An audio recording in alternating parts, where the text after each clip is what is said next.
Some dare call it conspiracy.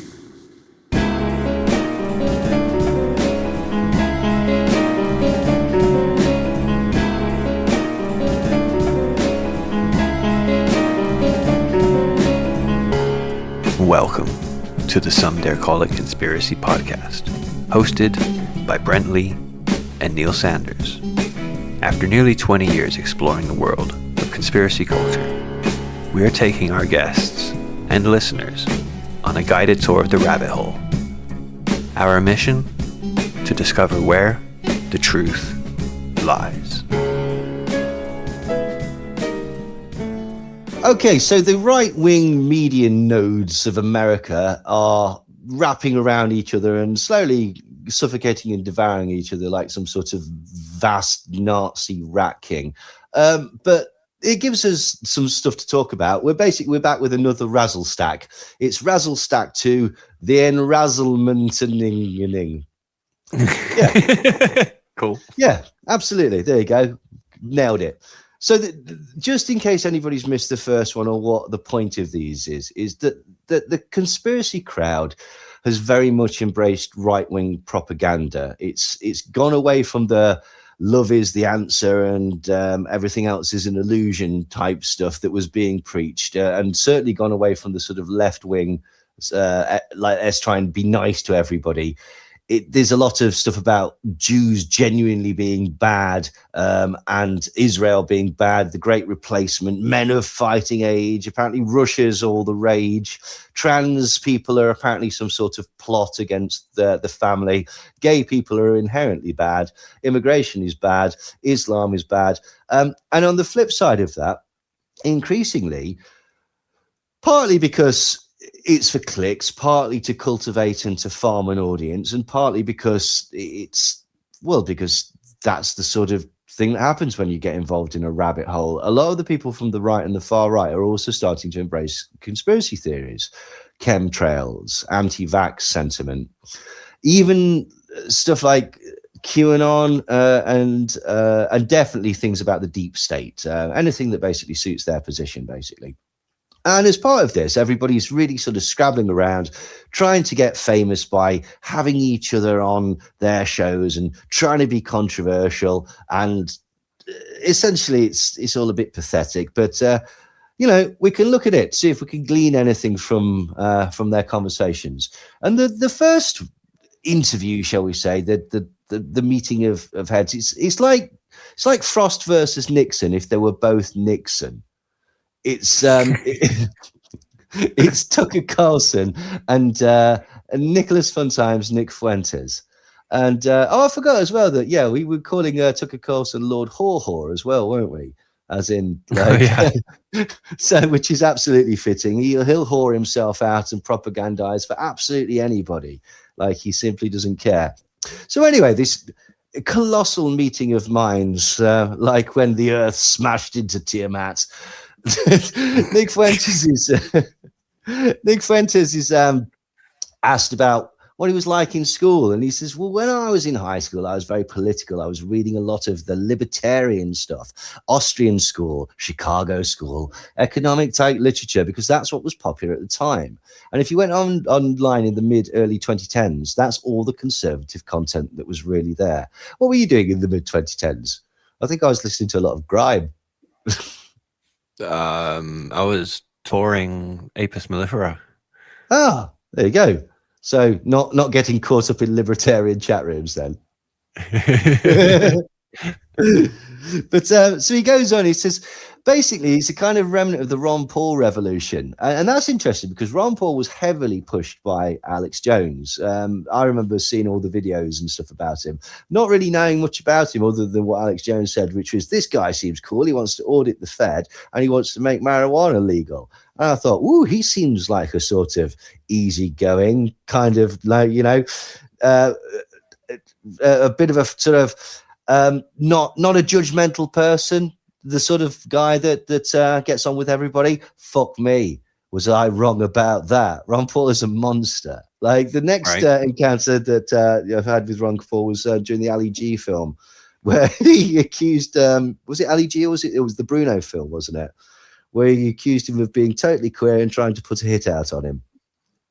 But yeah, Ron Paul is not a pleasant man, so fuck him. But anyway, interesting that Nick Fuentes was skating along those lines. And he also says that he was interested in groups like the Young Americans for Liberty and PragerU, which kind of skews a little more conservative, but very basic small government, individualism, and libertarian type stuff. And Tucker Carlson's like, PragerU, you watch PragerU videos? And Nick Fuentes says, well, yeah, cool. I was even in Prager Force, which is like their sort of fan club. It's like the Tufty Club, only, they probably throw people under moving traffic. But anyway, this is interesting because what it is a Facebook group for college kids that promote PragerU videos. Now, PragerU, a lot of people might have seen it, Prager University. It was like this online thing that'd have sort of blurbs. It'd have like talking heads who were supposedly intellectuals that would just tell you the way that the world is. And this is kind of or it was certainly one of the precursors to this sort of right-wing media sphere that we've got at the minute. And it's apt because it's a total con. It's run by the Wilkes brothers, Dan and Faris Wilkes, who are American billionaires who made their fortune in the petroleum industry, specifically through fracking. I think their company's called Frac Tech. And that's it, Frac Tech, a hydraulic fracturing company. And they owned like hundreds and hundreds of thousands of acres across America. And they're also conservative mega donors. They were early investors in the Daily Wire. They essentially the people behind PragerU. And they're also they're Seventh-day Adventist Assembly of Yahweh. So they're essentially part of this Christian conservative Christian nationalism, essentially. And this is the point. All of these places are like they do you know who they pushed? Who do they finance? Like some of the people that they financed. Ben Shapiro, because you just said Daily Wire, that's it. Candace Owens was on PragerU stuff, so I'm guessing her. Benjamin, Matt Walsh, and Jordan Peterson were two very prominent ones that they pushed. So here's the thing, because all of these people, all those that we've just mentioned, they're all like, they would see themselves as fiercely independent free thinkers, wouldn't they? They're just free speech advocates. They don't toe the line, do they? Bull fucking shit. Every single one of you is a propagandist for a billionaire oil magnate, right? And so they've never told me that they've never. I get to say what I like. If you get to say what you like on the Daily Wire, that's because the Wilkes brothers like what you say. Okay, so this is bullshit. So all of these people that were radicalizing people like Nick Fuentes, that are promoting all of this free speech bullshit, this small government bullshit, this anti-woke nonsense, it's not organic at all. It comes from the elites. It's the very stuff that conspiracy theorists have been railing against for years, and now that it's actually happening for some reason, it's an extension of. People will say like, the BBC is biased because it's like connected to the government and stuff, which it isn't really. But then they will like completely like pass by the fact that, well, this is literally propaganda. The Daily Wire is literally propaganda. Tucker Carlson is literally propaganda. PragerU is literally propaganda. And who are the people that are funneling money into them?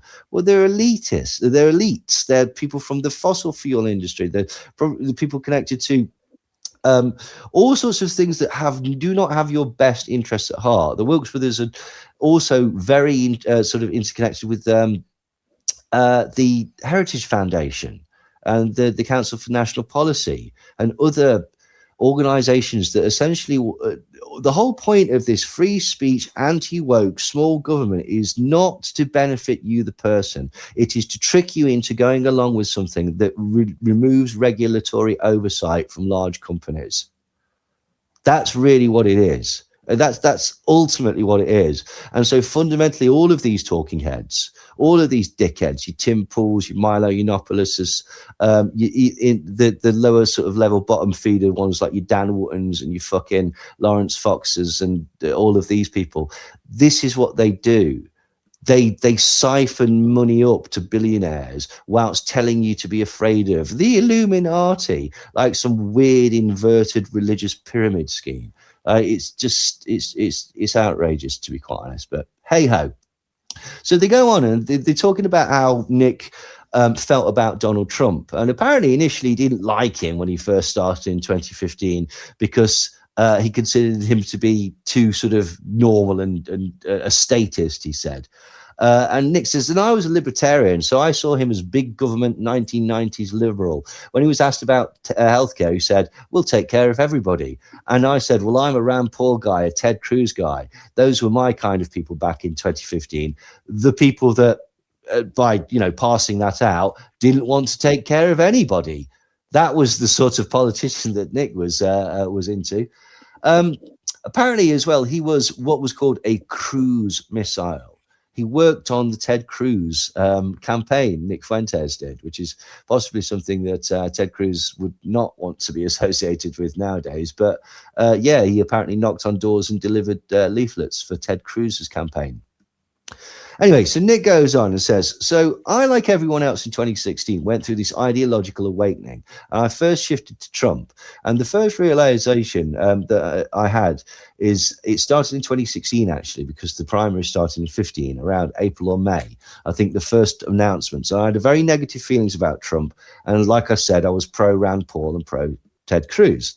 But when the Iowa caucus happened and the primaries began, I saw that Trump was dominating. And every night in the Super Tuesday, when they had all the big contests one after the other, I remember the media was furious that he was winning one after the other. And I remember thinking to myself, structurally, if I'm a libertarian or a conservative and we want to change the country, we have to win elections. If you want to win elections, you have to bypass the media. I have to have this sort of realization that the media was really standing in the way and they were the problem. What does that say? What does that actually say? That's quite a confession there from Nick about the fact that the media is standing in the way. And it also feeds into this, what we've just been saying about sort of PragerU and this creation of not an alternative media, but an alternative way of consuming the media. And it's essentially that what they've done is they've needed to create something where opinions become facts and there is little or no accountability for accuracy. That's why they've got to bypass the media. And don't get me wrong, right? We're both well aware of the media's capacity for bias and the way that itself can be manipulated and can manipulate. But this is ridiculous. This is even worse. This is the rejection of. I'll give you an example, right? Okay, Elon Musk proudly boasts that X is the #1 news site on the planet right at the minute. It's like, but it's not a news site. Nobody's getting their news from Twitter, and if you are, you're a fucking idiot. Like, because we're getting videos straight on the ground, so unfiltered raw footage without context that people don't understand. That's what you're getting. Right, and why do they need to create this idea where opinion becomes fact and talking heads become believed without scrutiny? Because they know that the things that they're going to be saying, they're full of holes, and they don't hold muster under any sort of rigorous examination. So that's quite a confession, that we needed somebody that needed to come in, agitate, upset people, create almost like a thought stopping exercise. Like there's certain things you say hypnosis or something, or like when you're trying to debate somebody, like if you just clap in front of somebody's eyes or whatever, it startles them. It's a thought stopping exercise. You can do these sort of things in order to dull people's ability to critically respond because the situation is so fucking ludicrous. And that perfectly encapsulates Donald Trump.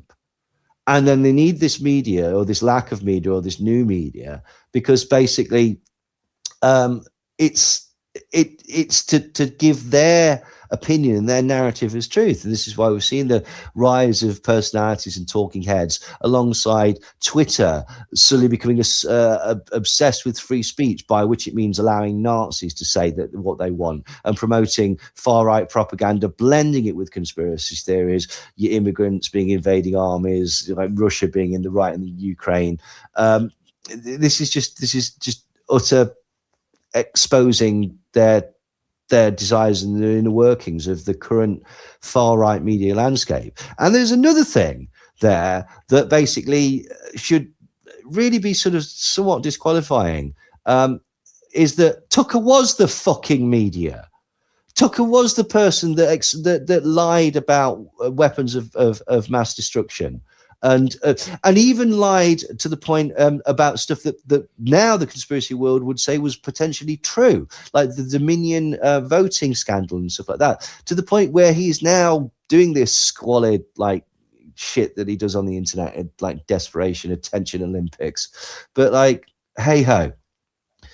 Anyway, so Nick Fuentes goes on to say basically, and then a breakthrough can occur. So this was kind of the first hump, and I could get behind Trump because he's a winner. He'll win for our side. And that was the first big thing. And then as I listened to him more and more, his speeches and his rhetoric, I started to think about immigration.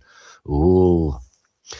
And this is interesting because Tucker Carlson says, so you've not really considered immigration before. Now, immigration is obviously one of these hot button topics, and Nick Fuentes obviously talks about it a lot, despite being a second generation immigrant himself, but hey ho, of mixed race. But never mind. Nick says never, and the reason was because I was from a 95% white suburb, so the diversity had not really reached my corner of Chicago yet. Ironically, he was probably the 5% that wasn't white. But anyhow, me and my family, not so much my family, they grew up in the city, but growing up in the suburbs, I was insulated from that. So it was just not even when he says insulated from that, he means people who aren't white. What a kid. Anyway, but you're going to love this. I don't know if you've ever said this on an interview before, but I was listening to Mark Levin's show. And this goes to show how normy I was. Actually, I used to listen to him every day. Tucker Carlson was what, really? Like Mark Levin? Yeah, I was. I was a fan. I love the show. I actually liked how he was kind of obnoxious and mean to his callers, vicious, and I liked that. And I thought that was funny. So that's where Nick's got that bit from. But I'll never forget one show. He goes live and he says, America's becoming a majority non-white country. Does anybody think that's a good idea? And I was thinking to myself, yeah, that actually doesn't sound so good. I didn't even really think that America's becoming majority minority like that. So Tucker Carlson says, so you were radicalized by race by Mark Levin? To which Nick responds, yes.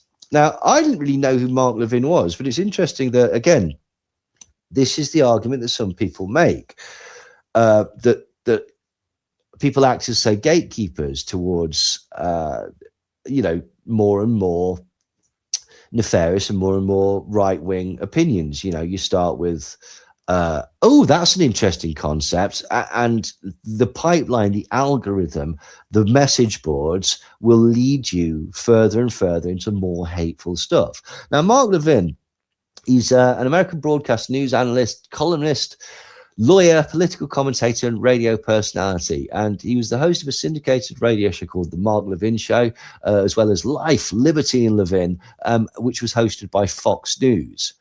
And so he actually worked on the administration of President Ronald Reagan, and he was the chief of staff for Attorney General Edward Meese. Now, Edward Meese is also on the board of trustees for the Heritage Foundation, this ultra-conservative think tank that promotes, lack of oversight and lack of protection for workers' rights, essentially. He also began as a contributor, early in his career, he was a contributor to the Rush Limbaugh show. Rush Limbaugh was one of these, again, he's essentially like a proto-Alex Jones. Alex Jones used to absolutely copy Rush Limbaugh's way of speaking. Like that way of sort of rolling his voice and stuff like that. He'd do it all the time to the point where it was fucking embarrassing, to be quite honest. He then later went on to appear with Sean Hannity, this Mark Levin. So, you know, he's climbing a ladder of bastards, essentially. So a 2016 study which sought to measure incendiary discourse on the talk radio and TV found that Mark Levin scored highest on its measure of outrage. The study looked at 10 prominent radio and television programs known for incendiary discourse on political matters and scored content on the basis of whether it used emotional display, misrepresentative exaggeration, mockery, conflagration, slippery slope arguments, insulting or obscene language, and other factors, and found that Levin was the radio host who engaged in the most outrage. The study found that he utilized outrage speech or behavior at a rate of more than 1 instance per minute on his show. In the book, How Democracies Die, Harvard University political scientists Daniel Zivit and Stephen Levitsky wrote that Mark Levin was among the popular right-wing talk hosts who helped to legitimize the use of uncivil discourse in American politics and contributed to the erosion of democratic norms. According to Politico, Levin has a penchant for hysteria. And so it's interesting because we can definitely see that in the style adopted by Nick Fuentes, and also the style, we don't care about your feelings, cry liberal tears, all that shit. And also the way that Trump himself acts. But during the 2012 election cycle, Levin's show was paid at least $757,000 in sponsorship by the Koch brothers backed American for Prosperity. So again, like this is the point. All of these supposedly anti-establishment views, all of these that are driving the freedom of America, it's all corporate. It's all fake. It's bullshit. It's absolutely bullshit. So also following that, Levin started making ads for the Tea Party Patriots. Now the Tea Party again was the right wing thing that started essentially the MAGA movement. It's that unashamedly America first nonsense. And again, it was Koch money seeded, Koch brothers, not the fizzy drink. But this is why none of these people are legitimate. They're all tools of billionaires. All the tactics, all the talking points, the manner of manipulating the audience, it does nothing but ultimately benefit billionaires. It's disguised as populism, and it's disguised as stoking, and it's not disguised. It uses the tactics of racism and anti-inclusive ideas and just, you know, fear-mongering hysteria like Mark Levin did about people like trans people and gay people and foreigners and stuff like that. And they don't give a shit because basically these people are all either white supremacists, Christian nationalist oligarchs, or because they're rich, they don't really give a shit. And let's not forget the Koch brothers' father is one of the founding members of the John Birch Society. Exactly. Yeah, absolutely. Absolutely. And so this is where it all ties in. All of these paranoid thoughts, this isolationist idea, this might through right. And it's really desperately pathetic as well. Like, to be quite honest, like all of this posturing and stuff like that, it smacks of small man syndrome in a way. It really does. It's dismal. But this is the point. All of these people, like say Mark Levin, his bigotry warped so that Nix can run, essentially. But the potential problem is that there are monsters that are out of control. And this is the thing that we're actually seeing at the minute, is that Nickel is oscillating, which we'll see throughout this short series as well, because he's not stupid. He wants popularity.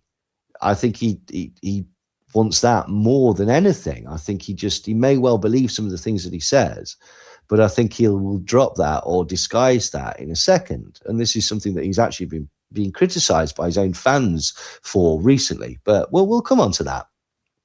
Levin is also a dickhead, though. Let's not forget. He also stated in 2013 that the Muslim Brotherhood had infiltrated the American government and described President Obama as a Muslim Brotherhood sympathizer. The following year, in 2014, he claimed that the Bush administration's original WMD rationale for the Iraq War had been vindicated by citing reports of US soldiers in Iraq that were wounded by the decayed remnants of Saddam Hussein's chemical weapons arsenal. However, the remnants in question were degraded and unusable chemical weapon shells that from the 1980s that were probably sold to him by America in the first place. But hey ho. So he's scant with facts, shall we say, this man known for hysteria and outrage. He's also very, he said there was a coup occurring against the first presidency of Donald Trump, waged by Obama loyalists.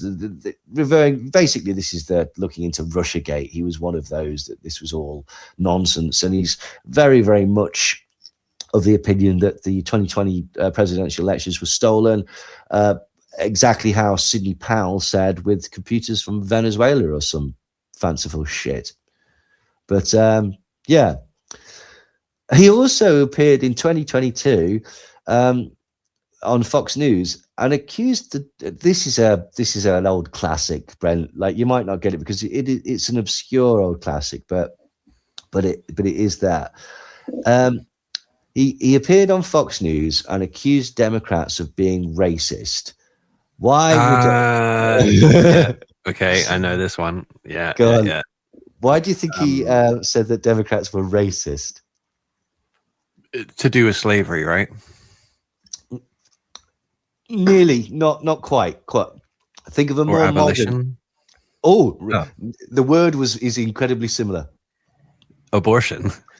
Boom. There you go. Oh, okay. This is the line that basically the thing that Alex Jones talks about and that a lot of people talk about is that usually as a justification for police shooting black people is that he claimed that the Democrats are racist because they support abortion.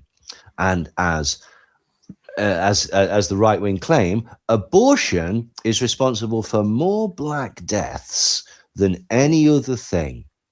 And so the real what they're saying is it's not important when police state Gestapo members murder people simply on the fact that the color of their skin, because some people have had abortions. That's literally the logic. And of course, Levin, like all these other prats, has taken aim at Margaret Sanger, the founder of Planned Parenthood. The big push for abortion came at the beginning of the last century with Margaret Sanger, who founded the Planned Parenthood organization, which your tax dollars have in the aggregate amount of billions of dollars to support, he said. He pivoted back to discussing where the abortion movement began in America, calling out Margaret Sanger as the great feminist who founded Planned Parenthood.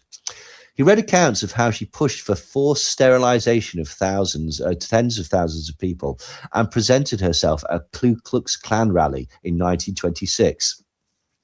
He read one quote attributed to Margaret Sanger where she proclaimed, "We do not want word to go out that we want to exterminate the Negro population." She was a horrific racist, Levin said, noting that it wasn't until a year or so ago that Planned Parenthood and other apologists for Margaret Sanger finally threw in the towel 100 years later and said that, yes, she was a eugenicist. And he warned that even today, 79% of Planned Parenthood's abortion activity takes place in minority neighborhoods, mostly black neighborhoods. Now, this is false. Okay, now the stat of 75%. I was waiting for that. Of course, it's false. Like the stat of 79% refers to locations of clinics. Okay, but it's still actually incorrect. Okay, about 6 in 10 providers are in neighborhoods where the majority of residents are white.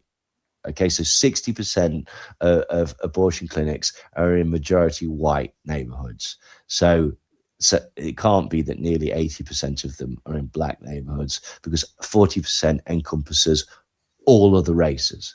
So there you go. Fewer than 1 in 10 are in neighborhoods where the majority of residents are black.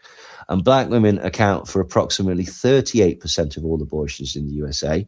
Now, they do make up a smaller percentage of the population, but still, it doesn't. The the idea that black people are having huge amounts of abortions and being encouraged to have abortions willy-nilly as a matter of birth control rather than like a public health, like a sexual health thing, treating it as like, can I be bothered to buy a condom? No, I'll have an abortion. That is really what they're trying to say that the black population of America do, which is, of course, powerful bullshit.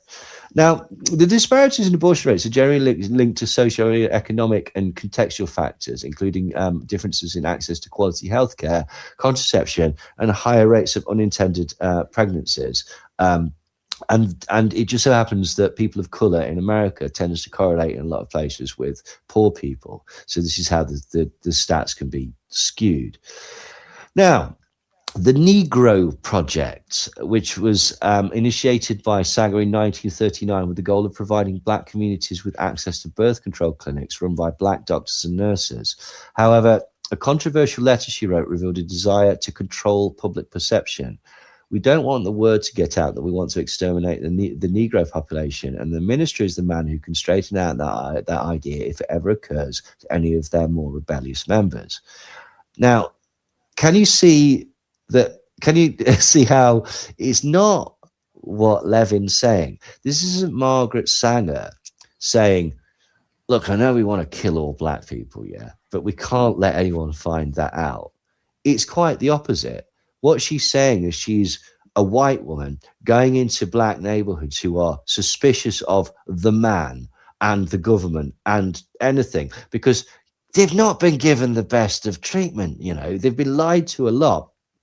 She wants to help people by giving them, this is the thing, it wasn't just abortions. That's not what Planned Parenthood is about. It's not just an abortion machine, right?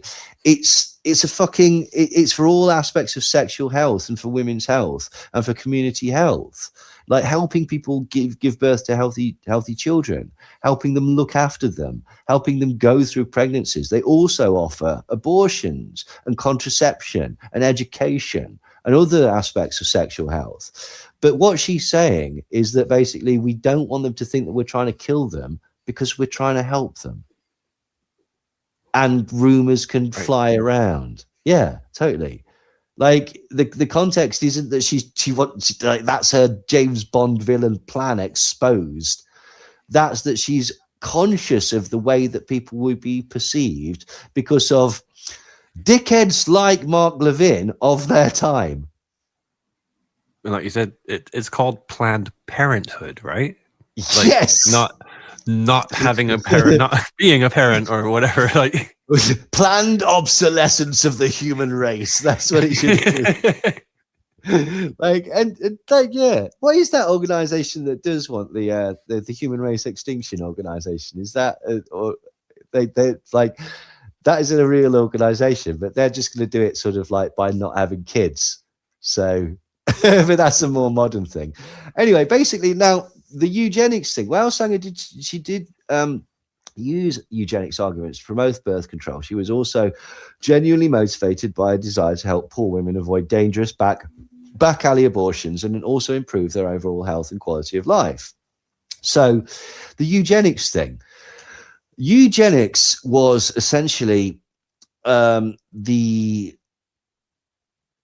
sort of favored science of the time, and it was more like you would see in breeding animals. It was taking that sort of concept and going, well, if we can look at favorable attributes, strength, health, that type of thing, then we can breed two strong, healthy people, and we can assume or presume that we get the healthy offspring. And it was also, and this is where it starts to get very dangerous, okay, and how it was obviously manipulated, famously by those wacky characters, what were they called? The Nazis, because you can use the concept of eugenics to have what would be a yardstick of usefulness. And so the flip side of that is to try and breed out using the language of the time, defects, and that's where it becomes sensitive, because like, what is a defect? Like, is a physical or a mental disability considered something that makes you less of a person. And this is where it gets complicated. And this is where it was taken to at the nth degree, obviously, by Nazi Germany, with the concept of supreme Teutonic races and inferior other races. Now, and I'm not saying that eugenics is any good, but it's not as simple as saying if somebody was into eugenics that they were a Nazi, which is the implication that is always tried to be made by this sort of thing. Now, but Neil, she spoke at a Klan rally. Like, how many more clues do you need that this woman was a Nazi? Well, yes, she did speak at a Klan rally, and she wrote about her experience in 1938 in her autobiography. Can I guess that she's about equity and equality?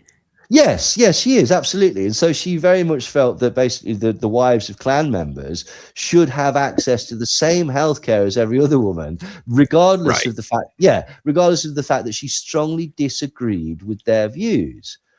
She said, always to me, any aroused group was a good group, and therefore I accepted an invitation to talk to the women's branch of the Ku Klux Klan at Silver Lake, New Jersey. One of the weirdest experiences I ever had in lecturing, noting that she had to use elementary terms as if she was talking to children. So Sanger's goal was to promote the use of birth control methods to as many groups as possible, including those who she wasn't ideologically aligned with. And the speech was given to a group of women of the Ku Klux Klan, which is a parallel organization that were Klan members. They thought everything that their husbands thought, otherwise they wouldn't be in this group. But it wasn't strictly speaking the Ku Klux Klan. But it doesn't matter really, because basically, as I say, Margaret Sanger wasn't there to go, yes, this is a brilliant organization. She was just there to talk about sexual health care. But this is the sort of bullshit and lies that becomes a truism, that becomes a foundational, that's on Fox News. Then the next level of nonsense will be taken by the people who are less under the cosh of regulation from sort of oversight bodies and stuff like that. You can say what you like on the internet, and if that is your baseline, it's only going to get worse from there. Now, interestingly, following the release of this particular interview with Nick Fuentes and Tucker Carlson, Mark Levin, the guy who essentially birthed Nick Fuentes or very much influenced him, came out and vehemently denounced both of them. Well, he did not explicitly confirm or deny. Amazing. Yeah.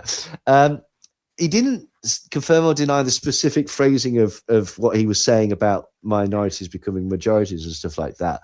But he did refer to Nick Fuentes as a neo-Nazi, a lowlife, and a little Adolf. And he also called Carlson a Nazi promoter and criticized him for platforming Fuentes and accused him of vile hatred towards Jews, Christians, and all Americans. Levin asserted that his own views are based on Americanism and the preservation of the Constitution, contrasting the philosophy with what he described as the bigotry and anti-Semitism of Fuentes and Carlson. But fuck that guy! Like, we see you. You are an enabler. Like, that was the path that it was going on. You're normalizing and mainstreaming of shitty views like that. Like, as I said, your bigotry walked so that Nick Fuentes' bigotry could run. So fuck you. Take responsibility.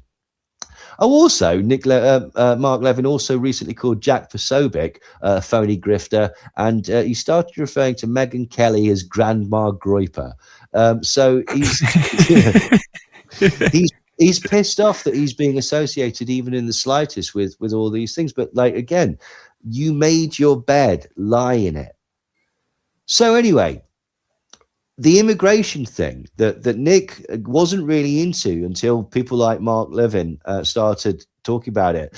We all know, the crux of it, Brent. Illegal immigrants are voting for left-wing political groups. That's it. It's been put around that by everybody. Even Elon Musk is constantly tweeting it out. And again, it's just not true. it's against the law for non-citizens to vote in US federal elections. Punishment includes a year in prison, a fine, or deportation.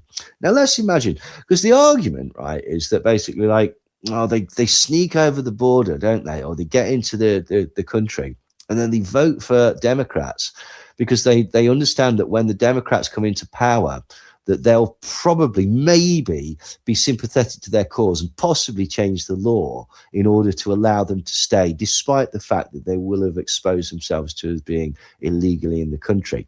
It's quite a gamble. That is quite a gamble. Wouldn't the better thing to be avoid anything to do with elections at all? Stay under the radar, keep it on the down low. But no, apparently the idea is that basically after having risked getting into the country once, they're going to risk it again by essentially illegally voting, which raises all sorts of questions, like, how do they do it? Do they do it on a fake identification? So they've gone from one crime to 3 crimes whilst essentially wanting to stay in that country. It seems risky. It seems risky to me anyway, basically. So Elon Musk has repeatedly suggested that illegal immigrants will gain citizenship and sway future elections for the Democrats. The long game. In a post on the 25th of October, which got 17 million views, he said their stated plan is to give them citizenship as soon as possible, turning all swing states Dem. America would then become a one-party, deep blue socialist state. Voting and immigration experts have described this as a far-fetched claim. Democrats have expressed a desire for some undocumented migrants to have in the USA to have an earned pathway to citizenship, but that's not their stated policy to grant them all this.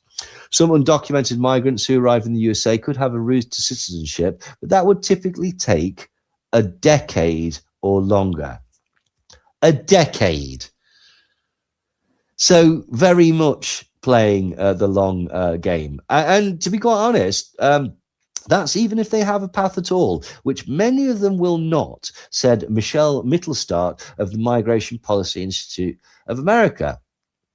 In several posts, Mr. Musk mentions a 1986 bill, and this is a talking point of the right and the far right at the minute, a 1986 bill which granted amnesty to approximately 3 million undocumented immigrants in the United States. This was passed by Congress and signed into law by, now, can you remember who was president in the 80s? Reagan. Fuck yeah. President Ronald Reagan. Like, it forgave individuals who came to the US illegally, but did not give them immediate citizenship, right? So it's not a Democrat policy, and it doesn't do what people say it did. There's no direct path to a green card for people entering the US from Nicaragua, Venezuela, or Haiti on the humanitarian parole scheme, says Ms. Mittelstadt. They could apply for asylum, but these claims take years, and if granted, it doesn't even give you the right to vote.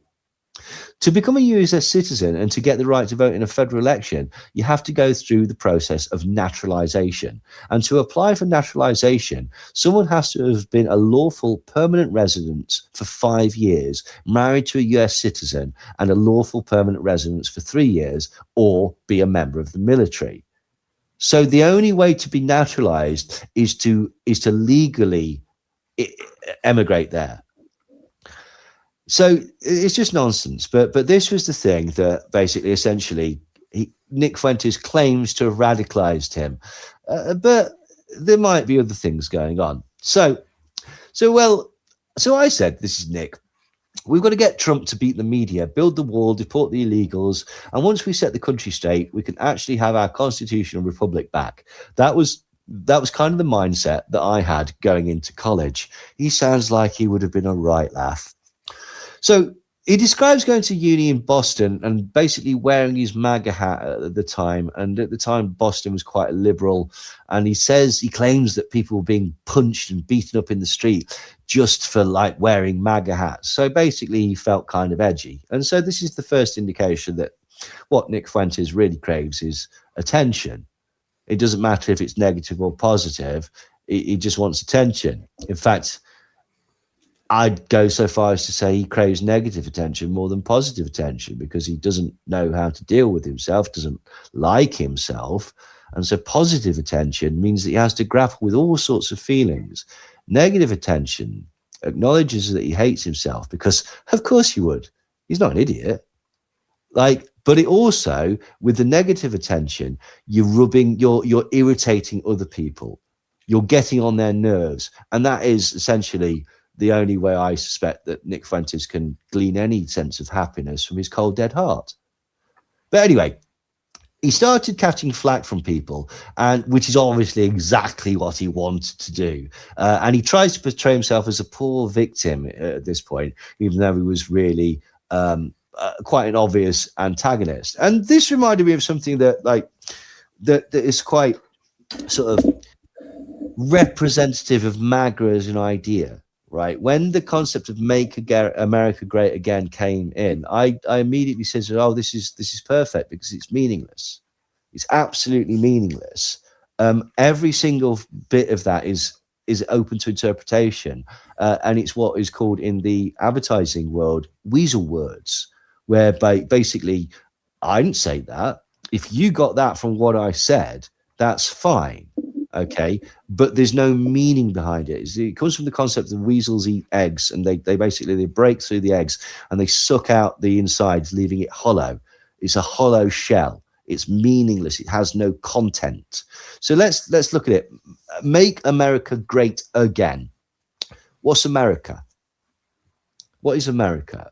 Is that a state, a country, the military? Is it the concept of America? Is it Americana? Is it the melting pot? Is it Christianity? Is it white people? Right? Whoever you are, you've got a completely different version of that, which you can just filter through your lens. Great. What does that mean? What would be your yardstick of great? What would be the thing where you woke up in the morning and saw it happening and you would go, oh, that's great? Again. Well, that implies that we've seen this, whatever that thing is, that's great before, that this is a repetition of something. Do you care to tell me what it was? It's obviously, well, some of it would be a reference to the 50s and like that sort of idea of say Americana. But there were certain sets of people that the 50s were not so hunky-dory for in America. And then make. That's the final thing. The fuck do you mean by make? That can mean anything. You make a bed, you make a cake, you make a case. Who's doing it? Are you doing it? Am I doing it? It doesn't matter. It doesn't matter, because the whole point of the phrase is it's meaningless. It's actually a brilliant piece of marketing, because people, as is intended, apply their own meaning to it. And it becomes whatever it is that you want it to be. It's fucking the 42 from Hitchhiker's Guide to the Galaxy. Anyway, Fuentes goes on to say it's transformative. And so for us, he was like the savior of Western civilization. We looked at him, and by we, I mean me and the online kids, teenagers that supported him. And we really believed the hype, like Teflon Don. He could go into any scenario and win. He was unstoppable, unflappable. No one could score points on him. That's gamer shit. That's like, like level up 9,000 shit. Do you know what I mean? That's simply just memeing. It's almost fucking. It's literally the concept of Dragon Ball Z. That's how they're viewing the world. Is like, we want to be the most obnoxious, most disruptive, most affecting of other people. It's childish. It's pathetic. It speaks to insecurity, as does the entirety of the whole sort of own the libs ideology. It's like, it's make it uncomfortable for everybody else, because I'm always uncomfortable. So anyway, Nick starts getting threatened on Twitter and at uni, and he files a police report.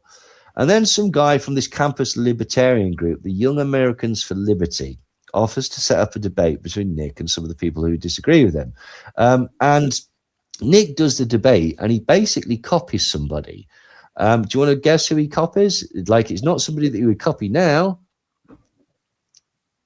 I was going to say Charlie Kirk then. Oh, if only.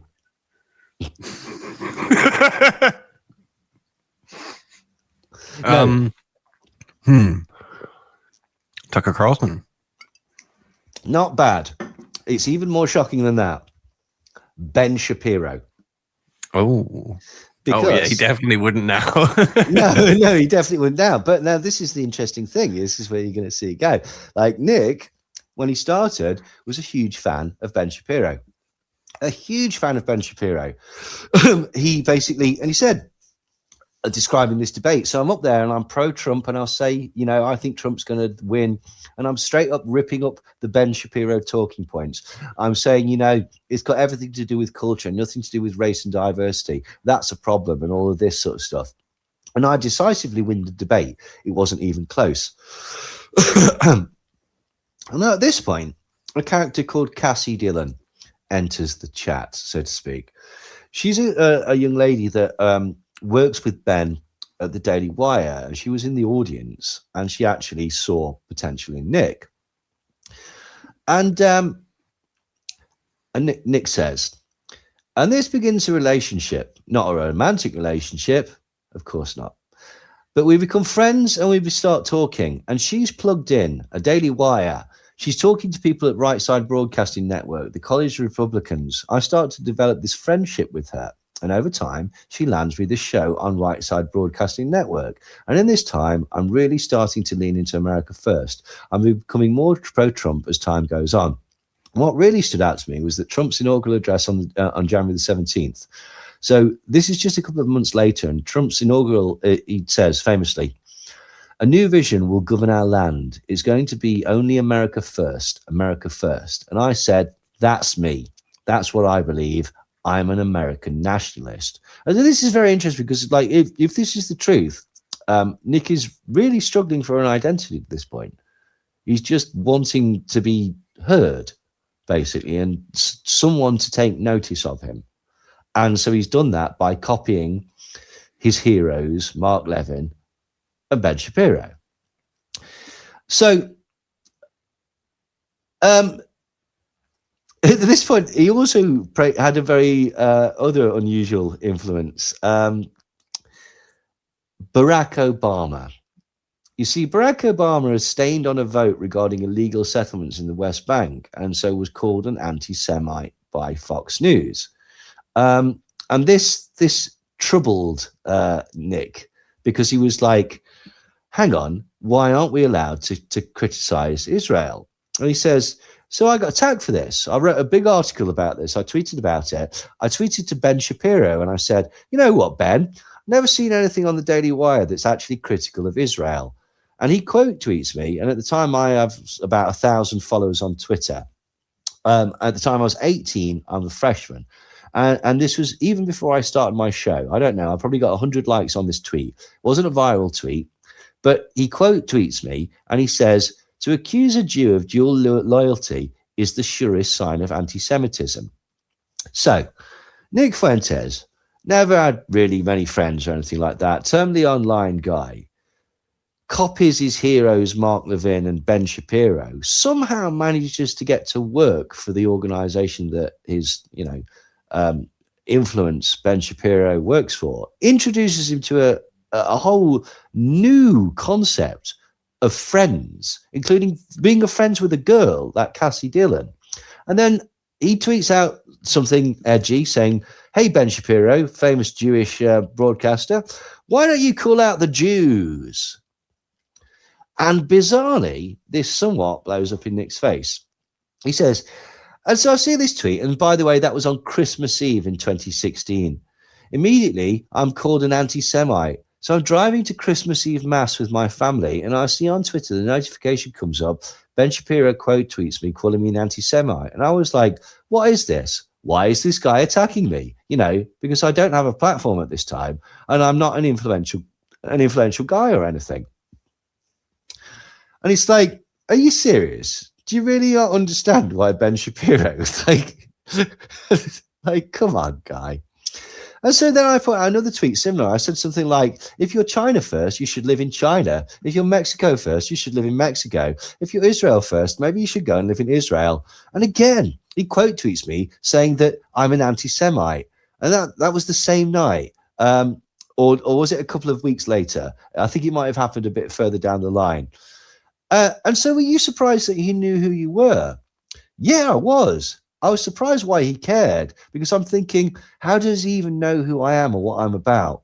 And it turned out that Cassie Dillon, remember the girl that he was friends with? She had texted him earlier and she wanted him to take me under his wing. She texted him after that debate and said, you know, this guy is amazing. He did a great debate, but he's a little too pro-Trump. He's a little too Trumpy.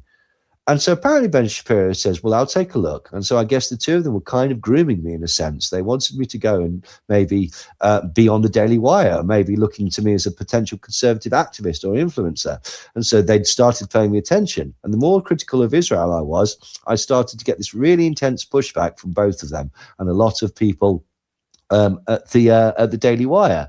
Now, this is very interesting because due to a lack of social skills, he's managed to fuck up this opportunity that he very clearly wanted to do. Like, he really clearly wanted to do this, and he's missed the point that, how did they know you? You would be fucking Giassi if you wanted to work for them, you silly sod. Of course you knew who Ben Shapiro was. You knew his connection to Daily Wire. So is he stupid?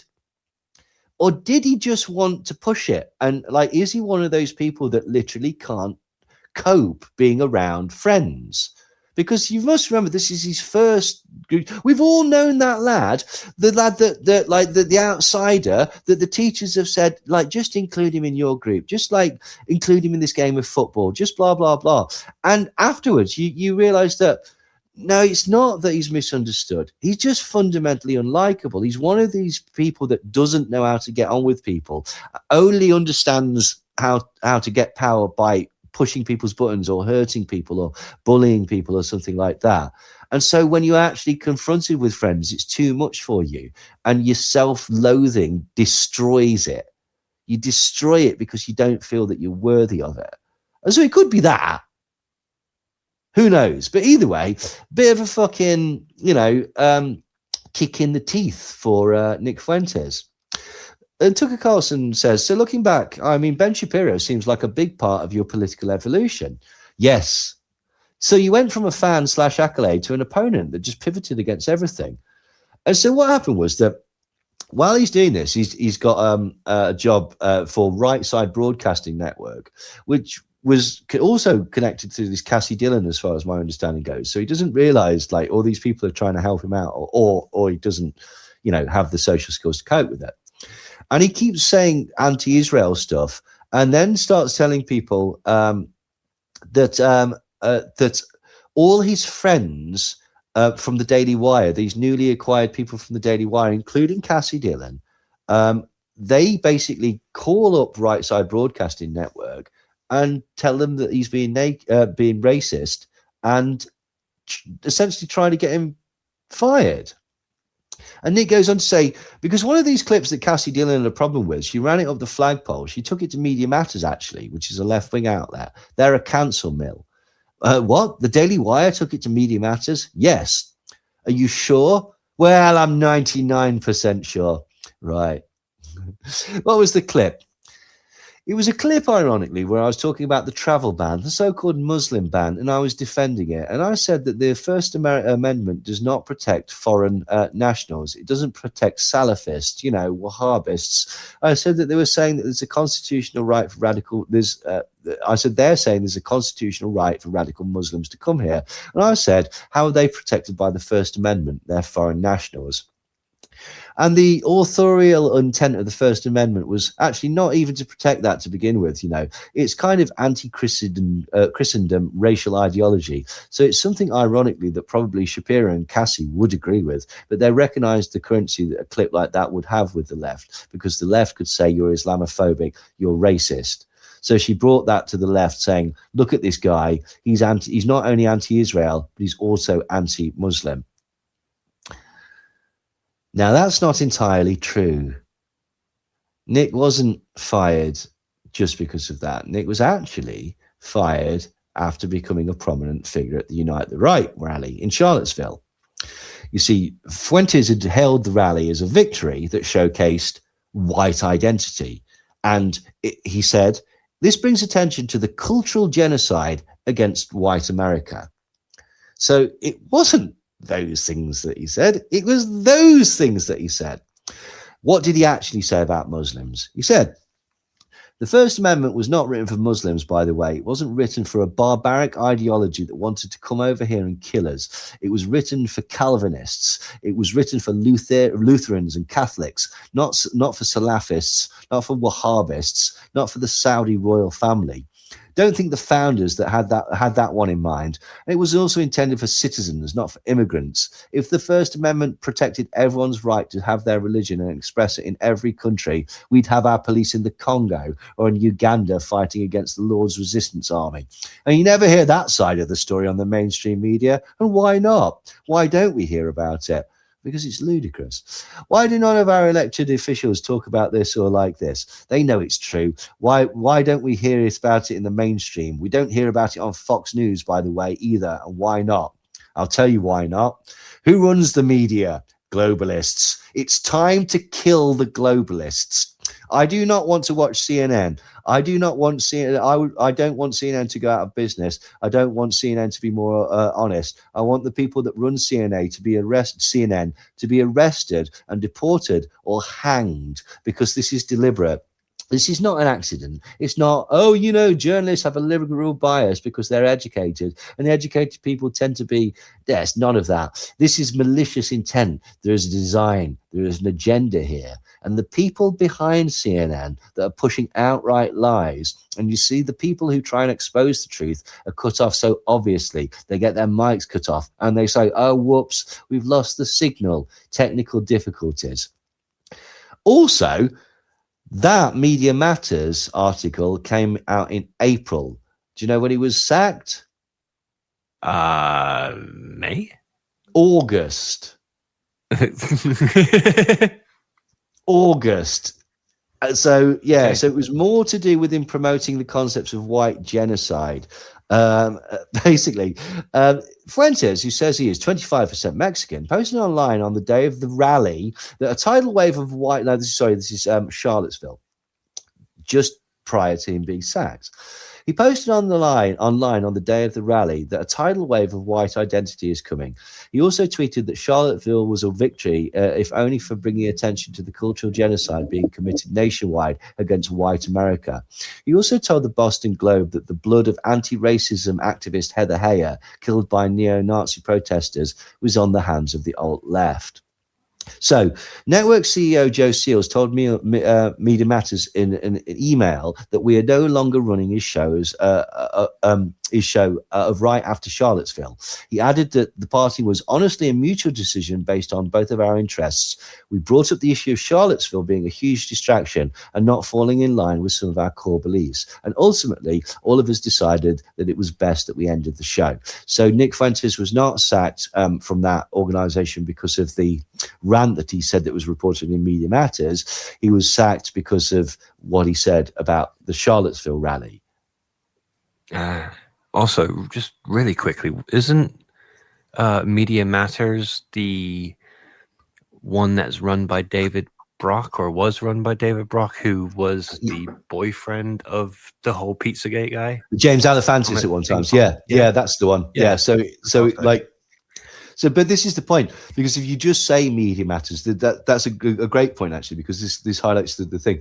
Nobody's going to bother to do what I did, which was to go and say, well, what did he actually say? And when was he actually sacked? They've said Media Matters. That's the boogeyman.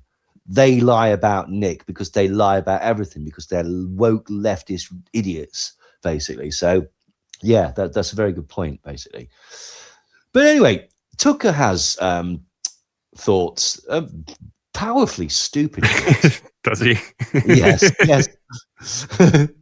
He says, well, you became, let me just say, I'm so familiar with, I was much older when it happened to me. I was much more insulated. I was not a college student. I was 45. And I was in much better place to withstand the pressure. But I do think this is my main question to you, is when you get attacked, when people call you names, they always called me racist. And I'd always think to myself, I'm actually not. I would tell you if I was a racist. I'm a little bit sexist, but I'm not a racist. And I never understood why they did that. And then I thought, Maybe the point is to make me racist, where you just get to a point where you're like, well, if you're going to slander me, then I'll just become the thing that you're calling me. I do think that's a feature of human nature, don't you? No, I don't, because it doesn't make sense, right? If you think racism is bad, that concept doesn't make sense. It only makes sense if you think racism is acceptable and you simply want to justify your racism as opposed to just being honest and saying, yes, I'm racist. So let's go through this in a logical sense, right?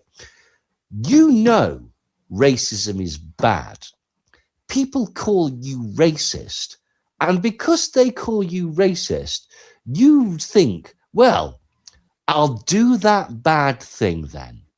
I'll not only do that bad thing, I'll increase the severity of the bad thing just to prove that I wasn't racist in the first place. That's the logic. If you think racism is bad, don't do racism. The only reason that you would do racism is not because you were backed into the corner of sick of being called racist. It's because you wanted to be racist. I wasn't racist right up until the point where, so what happened? Like, do you think that black people are inferior? No, but I do now because someone told me that I thought that I did. How does that even begin to make sense? It's bollocks. You just are a racist and you realize it's bad and you don't have the courage of your convictions. This is where Tucker Carlson is even slimier than Nick, because Nick doesn't give a fuck. Nick will just tell you he's racist, right? It's pathetic. It's absolutely fucking pathetic. So anyway, so Nick Fuentes, having been rejected by the Daily Wire and his essentially hero, Ben Shapiro, and he then fails to get a job at a conservative think tank because essentially he's bringing too much heat. And so he decides to just continue his show and attack conservatives for not being right-wing enough, using the tactic that if you can't join them, beat them. So he says the base is extremely conservative, extremely anti-left, but the Republican Party, those that represented them, they're not. A lot of them are atheists, a lot of them are gay, a lot of them are feminists. And so I said, we need to rally like Trump did, rally the base against the establishment, and then take the fight to the left as the true alternative. And you can win that, then you win the country. And that was kind of Trump's model. And Tucker says, what did you see as the most important gatekeepers that needed to be overturned or pushed aside in order to do this? And Nick says, it was all these Zionist Jews like Dave Rubin, like Ben Shapiro, like Dennis Prager. It was these guys that were really controlling the media apparatus that seemed me to be the biggest impediment. Fuck me. This is like a Spider-Man villain arc, isn't it? Rejected by everything that he loves, he decides to, well, I'll be even more extreme than all of you. It's pathetic, right? And Dave Rubin, that's the guy's name who I was trying to think of earlier when you asked who Prager was probably funding. Yes. Names. That was the one name that I wanted to say, but I couldn't remember his name. Now, weirdly, like Tucker Carlson has got a real bee in his bonnet about Dave Rubin. He keeps bringing him up. Like I haven't pulled it out, but like essentially, if you go back and watch this interview, every time that Nick goes to try and criticize a conservative figure, Tucker Carlson essentially goes, "Yeah, and that Dave Rubin's a twat as well, isn't he?" Like they've got beef over something. I've got no idea what it is, but it's really obvious. He brings up Dave Rubin about 15 times in this interview. It's ridiculous. But anyway, now this is interesting. Fox, Tucker Carlson says, but Fox isn't a Jewish business though. And Rupert Murdoch isn't. Rupert Murdoch is a Christian.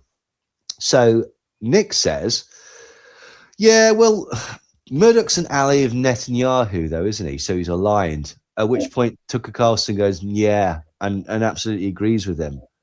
Do you see what they're doing there? Crypto Jews. Now, just so that anybody that doesn't understand it, is in certain fields, like they believe that the Jews are behind everything and are essentially the Illuminati, the New World Order. They pull the strings. They are behind the scenes, the masters of the universe, so to speak. And often this falls flat because, for example, you could say like, well, the Jews own like all of the media. It's like, well, yeah, apart from all the ones that Rupert Murdoch owns, apart from all the ones that Berlusconi owned, apart from Al Jazeera, apart from these enormous fucking networks all over the planet, like, yes, some Jewish people are involved in the media, like, and they get out of that by going, oh, well, those people that aren't Jewish, they are secret Jews or crypto Jews. They are aligned to Jews and will do their bidding. It's like, right, so let me just get this straight. Your evidence of a Jewish world taker is that people either are or aren't Jewish. Right, glad we've got that down. Anyway, bit of good news in this sort of regard. Tucker Carlson was given an award this year. This just came out just before this interview happened. Do you want to know which award Tucker Carlson won? Candace Owens won it last year. Oh, I was going to say Rear of the Year, but then you said Candace Owens. So. No, that would have been interesting. Like, I don't know where he placed for that actually. Like, I'll have to Top Shagger. Did he take top it shagger. off of Russell Brand? He was, yeah. He was the Sun's Top Shagger of the Year. Not quite. He won Anti-Semite of the Year. Oh, I went for the jokey one, and I was just going to say that. Damn it. The activist group Stop Anti-Semitism has awarded the conservative personality Tucker Carlson its ignominious honour of Anti-Semite of the Year, citing his frequent invocation of classic anti-Semitic stereotypes. Carlson mainstreams anti-Semitism by platforming and praising Holocaust revisionists and Nazi apologists, whilst hiding behind irony and plausible deniability, the group said in a statement. By legitimizing extremist voices and weaponizing conspiratorial imagery at a massive scale, he has helped drag anti-Semitic ideas back into the mainstream. Now, what would you all think? I'm imagining right now is Kanye West jumping up on stage trying to take You were good, but I had the best anti-Semitism of all time. Now, it is interesting that you say that, because although most normal people wouldn't want to be associated with the award for Anti-Semite of the Year, there was one man that unbelievably was jealous. Can we guess? I called it. Did I call it? No. Who was it? Say the name. Kanye? No. Someone else that was legitimately jealous that he wasn't nominated for Anti-Semite of the Year. He with the beautiful grey hockey hair. No. David Icke. No. No. What? David Icke tweeted out, right? Stop anti-Semitism, right? Put out, it's that time of the year, 2025, Anti-Semite of the Year. Vote for your top 3 candidates by Friday, December the 12th.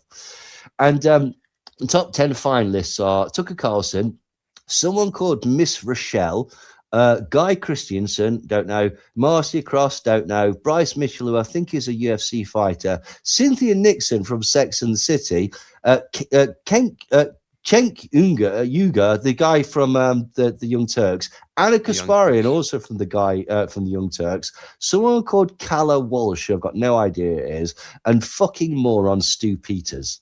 Right, they're the top 10. And David Icke tweeted out, amazing that I'm not on the list. I'm banned from 30 European countries, plus Australia. I've been publicly exposing the Israel agenda and mass murder since 1994. Maybe saying we're all one consciousness systematically manipulated into self-identifying with race, culture, religions, etc. makes the tag even harder to justify. Unless you're in the Netherlands government, it's easy for them. They just lie. Right, Mark Rutte. Right, Geert Wilders. So fucking David Icke's jealous that he's not getting the attention of being called Anti-Semite of the Year. Wow. Oh, the poor sad sod. But never mind. Anyway, they then go on about how Nick Fuentes himself had an award, not a particularly good award. He was awarded with being put on the no-fly list. And they talk about this, and they strongly infer that this was because of his political motivations. Like Tucker saying, "What? You're only 23, but did you have any felony convictions? Wow, I can't even believe that could happen." It's so unfair, and they miss out the point that basically, like, if you remember, he threatened to strangle an air stewardess. Like, yeah, we did this on Razzle Stack 1, didn't we? Exactly, but this is the point. Like, you know, they'll just lie to each other. They must both know the truth about that, but they decide not only to lie, but to use that lie to try and sort of, you know, bolster his character, so to speak. They then basically like talk about uninteresting stuff for ages. They apologize to each other for thinking that the other was a fed. At one point, Nick says, "Actually, my best friend is Jewish." In the most, look, some of my best friends are black. That's literally how he says it. He says, like, you know, people think of me as like this, but actually my best friend is Jewish. And now listen to this. Tucker Carlson doesn't want to be outdone by this, but he can also see the ridiculousness of making this statement, because it does look like you're lying. So Tucker Carlson says, Nick says, "Well, actually, my best friend is Jewish." And Tucker says, "Okay, well, I mean, I just think it's important to say that, not to kind of dodge the accusations against you. My best friends are Jewish. Okay, fine, I agree. Embarrassing, even though it's probably true. Oh, and by the way, it's actually true in my case, actually." So Tucker Carlson basically responds by going, yes, I'm friends with Jewish people too, after just winning Anti-Semite of the Year. Nick explains that organized Jewry in the USA is a massive problem, and essentially Jews are loyal to Israel first, so they can't really be trusted, and Tucker does not push back at all. Nick says, "I see Jewishness as the common denominator," and you're right, it's not all Jewish people feel the same way. No one could say that. But what does seem to be the common denominator, and I just feel like it needs to be called out explicitly, and I like what you said the other day, if you're serving in another country's military or have dual citizenship, you can't really be part of this project. And it's like, do most normal people even think about stuff like that? Like, not really. Like, do you feel an intense loyalty to this country just because you happen to reside here? Absolutely not. No, me neither. It's pathetic. Tucker then has a bit of a gripe. He says, "And I recounted basically the Christian gospel at Charlie Kirk's memorial service. And everyone's like, you're an anti-Semite. I literally didn't have one thought about Jewish people. It had nothing to do with that. It was, I mean, whatever." Right, so Tucker Carlson's saying that he's been criticized for basically speaking the gospel, speaking directly from the Bible, nothing to do with Jewish people at all. I don't know where people have got that idea. So anyway, this is from MS Now. Conservative commentator Tucker Carlson, long accused of splashing around in anti-Semitism, dipped back into those waters in his eulogy for Charlie Kirk on Sunday. Carlson likened Kirk to Jesus, who shows up and starts talking about the people in power, and he starts doing the worst thing you can do, which is tell the truth, and they hate it, and they just go bonkers, and they become obsessed with making him stop. Carlson went on to say, "I can just sort of picture the scene in a lamplit room, a bunch of guys sitting around eating hummus, thinking about, what do we do about this guy telling the truth about us? We must make him stop talking." With the image of people in power sitting around eating hummus, Carlson appeared to be strongly implied that Jews killed Jesus. As the Anti-Defamation League said in a statement, Carlson's remarks dangerously reinforce the belief that Jews killed Jesus and that Jews have been a malevolent force throughout history. This anti-Semitic myth has led to expulsions and murders of Jews for centuries. So not exactly what he said. So when he said that all I did was speak Christian gospel and had nothing to do with Jewishness, what he actually did was suggest, well, actually what he's doing there as well, he's suggesting that Israel killed Charlie Kirk because he was telling the truth, just like they did Jesus. That's exactly what he said. Anyway, so you'd think this is great. Okay. I mean, like somebody who at the time, when this was being said, was a critic of what was being said. Do you want to guess who that was? It was Nick Fuentes.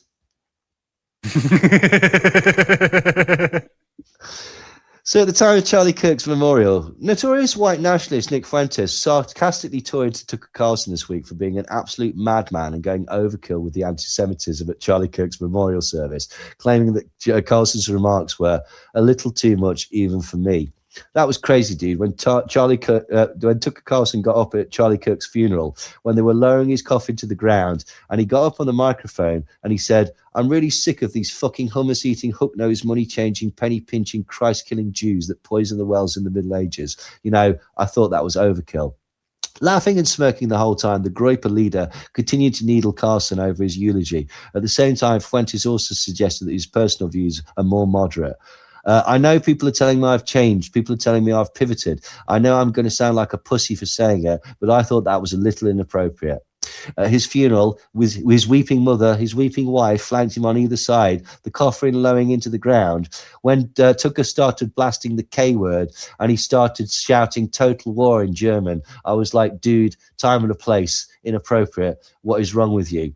But Tucker's like the goat of gaslighting. But unironically, he goes up on the memorial and says, Charlie Kirk told the truth. You know who else told the truth? Jesus. And you know what happened? They both got killed by Jews. So anyway, back to the current interview. And for no reason at all, Nick says that he's a big fan. Have you seen this? I don't think you've seen this.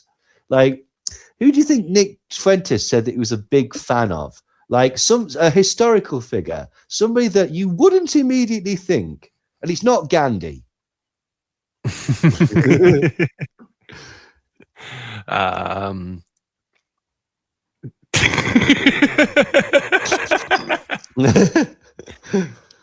Mulan. That would be more sensible. Yeah. No, Stalin. He's a big fan of Stalin. He recognizes the date, basically. Same syllables. Yes, it does, actually. That would be interesting. Disney's Stalin. Like, what would the songs be like in that? Happy Holodomor. Something like that. Anyway, he doesn't elaborate, and Tucker looks sort of disgusted and says it'll come back to this, but he never does, basically. And this is interesting, right? Because then they start to go into proper conspiracy wanker territory. They discussed that chap that turned up at Nick's house and tried to kill him, like, which was a genuine thing. He turned up and like he'd already killed one person. He wanted to kill Nick Fuentes. And he says that, can you guess what Nick thinks is the cause of mass shootings? And this is interesting because we know where he's got this from. Antidepressants. Which is always the go-to sort of thing, rather than like looking at the more sort of common aspect of mass shootings, which is weapons that shoot. But you know, hey ho. But he also like basically like this is where Nick like turns into a bit of a shrieking old lady. I think that a lot of them get turned on. They'll do alcohol, they'll do marijuana. And they'll get into psychedelics like LSD or MDMA. And I think those things induce psychosis. These psychoactive drugs, whether it's marijuana by itself or it's LSD, I think they tend to induce psychosis and exacerbate those existing problems. And basically what happens is, I would say that is maybe the next step. And then the other ingredient is always, and wait till you see the fucking irony of this, the other ingredient, and that's always there, is that they don't have a social life in the real world. They only have a social life on the internet. And so they're deeply involved in obscure internet forums, Discord, gaming, communities like that, increasingly chat GPT is inducing psychosis. People talk to chat GPT all day, all night, and you basically have between the three of these things that kind of go into like a different world. Between these psychoactive substances, the make-believe reality of the internet, and the being totally disconnected from the real world, I think they enter into this delusional state.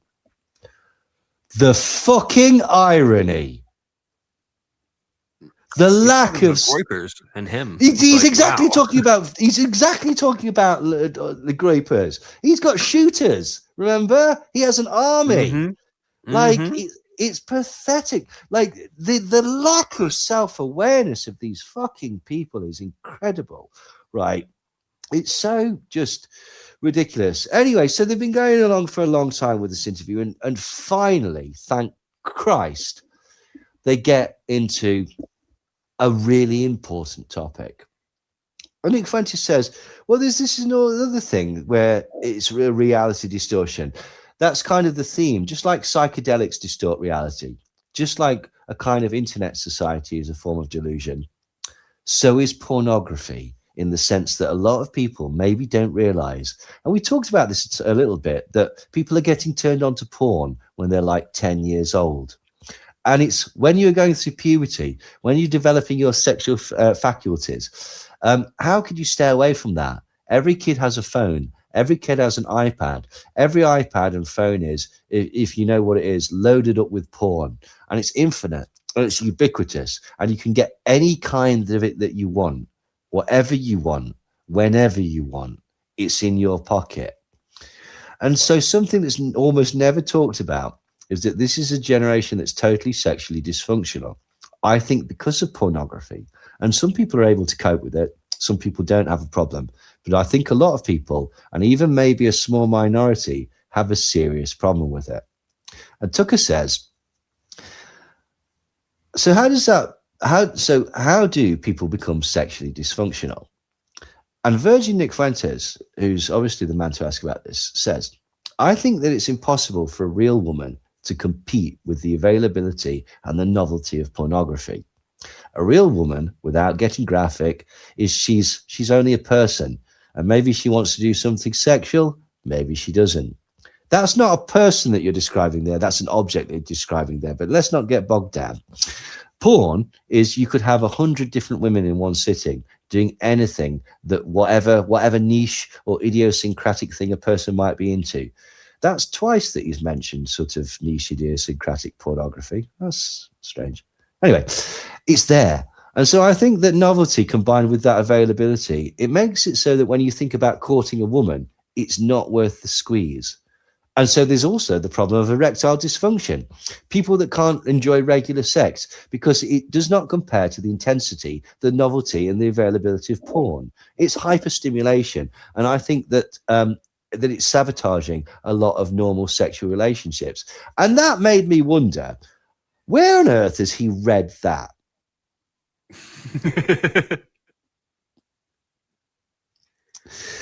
Tucker takes this further because obviously, you know, they're really striking at the hot irons of like important stuff, really. So this is in no way a confession about Nick's relationship to pornography. It needs to be clear. And Tucker goes on to then say, and it seems to be making a lot of people gay too. And Nick responds, Tucker says of pornography, pornography involving, you know, heterosexual sex, it seems to be making a lot of people gay. And Nick says, yes, and trans. He just yes-anded. Yeah. And Tucker says, you think that's... Like, instead of saying the real thing that you should say is, what? What like, the fuck? Like, yeah. Tucker says, you think that's true? And Nick very seriously looks at me and goes, 100%. 100%. So why is that? And Nick, because he's an expert on these things, says, I think that the novelty is a huge part of that. I think if you're somebody that uses pornography multiple times a day, which many people do actually, and Tucker, a bit too quickly steps in and goes, oh, absolutely, people do. That's a lot of jerking off. And Nick sort of catches this and looks back and says, well, it's a huge problem. And if you're doing that multiple times a day, every day for years since you're a kid, well, eventually you'll get bored and you'll want to move on to something more extreme. And you're it operates, I think, similar to a drug. You have to have the same kind of resistance to it that you would have to a drug or a tolerance for it. And you're always chasing that initial feeling, that first time you used it, or the first time you saw a certain thing. And I think eventually you just chase more taboo, more transgressive, more, I think maybe some people are a bit more prone to that than other people. And Tucker Carlson, he uses science here. And he says, oh, yeah, absolutely. That's how Charlie Sheen got AIDS.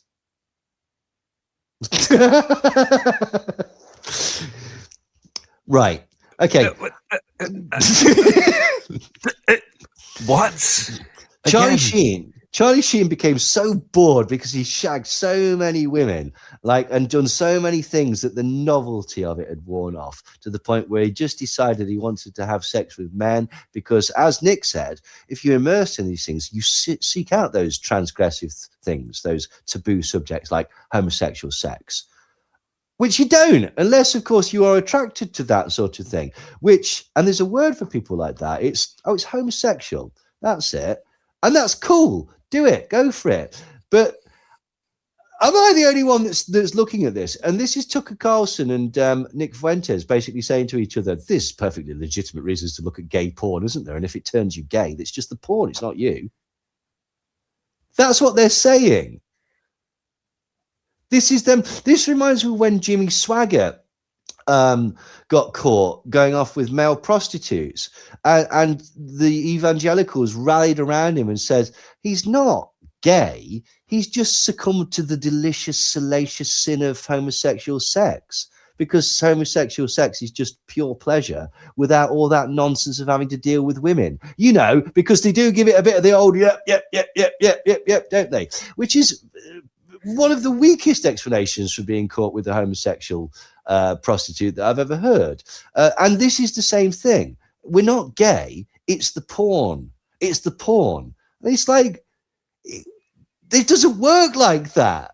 It doesn't work. You've got it, if you'll excuse the turn of phrase, ass backwards. Ass backwards. But they've also got ideas, because, these are men of science, right, about how porn can make you go trans, which is not a thing that can happen. You either are or you aren't, right? Okay. Nick says, I think that one of the theories for that is that if you watch a man having sex with a woman, it isn't you so much. You kind of, right, Brent, at any point, if you feel that this is not an accurate representation of the way that you've potentially seen people's interaction with pornography, then you just raise your hand or whatever. And I think that one of those theories is that when you watch a man having sex with a woman that isn't you, you kind of achieve an identity with the woman. In a weird, sick way, you identify with the woman. And so there's this weird thing happening when you're watching that and having such emotion and strong sexual experiences with it. And it was at this point that I went, oh, Nick's gay. Okay. I mean, we all just... We get it, Nick. You're gay. Just cope with it, for crying out loud. I guess you would relate to the person that you've more related to, wouldn't you? Probably. Or you'd probably just makes sense to me.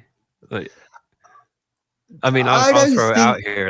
I'm a POV guy, so I relate to the guy on the camera using the camera. You know what I mean? You don't imagine yourself as the woman. You don't sympathize. you don't, when watching heterosexual sex in a weird, sick way, using Nick's own way, have such a strong emotional and sexual experience that you achieve an identity with the woman. You don't. That's not how you enjoy pornography. Weird. All right. Each to their own, Brent. But so Nick Fuentes is very clearly gay and struggling with it. And in the most hilarious thing, completely out of nowhere, Tucker Carlson then apologizes for calling Nick gay, which leads me to believe that they both can read the subtext of both of their predicaments quite heavily. Now, Nick also goes on to say that he's not married because women are too feminist and they don't take responsibility for their actions, which is why there's so many abortions. And it's like, let's track that back. Who's not taking responsibility for their actions when they, cause the circumstances that would require an abortion? Is it just the women? I don't think Nick's been watching this pornography right. Well, he's never had sex either, so he doesn't really get that. This is the thing. I suspect he thinks, do all the women arrive on the beach like turtles in the middle of the night, and then and then they just all rush into the sea? So anyway, now that they've sort of discussed, how they're both definitely not gay, and if they were, it was just because the porn had turned them gay, which it definitely can do. They discuss how marriage should be like it is in the Bible, essentially where the wife is the property of a man and respects the authority of a husband. Tucker says, I think we're required to love our wives, he thinks. I think we're required to love our wives. That's what I mean all over the New Testament. Husbands, love your wives. Wives, respect your husbands. That seems like a very natural balance to me. And Nick says, yeah, and I think you have to love your wife as your wife. A lot of men... And Tucker says, what? As opposed to what? Your mom? And Nick says, well, no, I mean, like your buddy, because we hear this all the time, and I hate this. Guys will say, I married my best friend. I think, she's your wife. She's not your best friend because there's a difference. In fact, on a recent, on his super chat, he constantly talks about this. Nick Fuentes says, if you marry your best friend, who's a woman, you're gay. Because it's gay to want to have a best friend and to want cuddles and things like that. Well, I don't agree with that part of it. I do kind of understand your partner and your best friend. Those are different types of relationships. It can be. I understand it's more of a metaphor, like your partner is like also your best friend, but they're also different relationships because you don't tend to have sex with your best friend. The love that you have for your partner is different than the love that you have for your best friend. That is different than the love that you have for your child, and you have for your mother, for your father. Yeah. It's all different types of love, Absolutely. And that is a sensible, nuanced expression on how different relationships, platonic or fraternal, romantic, that's the word I'm looking for, have differences. That's not what Nick is saying. He elaborates here because Tucker says, what is the difference? And see if you can see the problem with where Nick's going with this. I think that when you talk about your best friend, you're a peer, you're an equal. And I think your best friendships are with other men. And I think that your wife ultimately is subordinate to you. Again, this is where we disagree.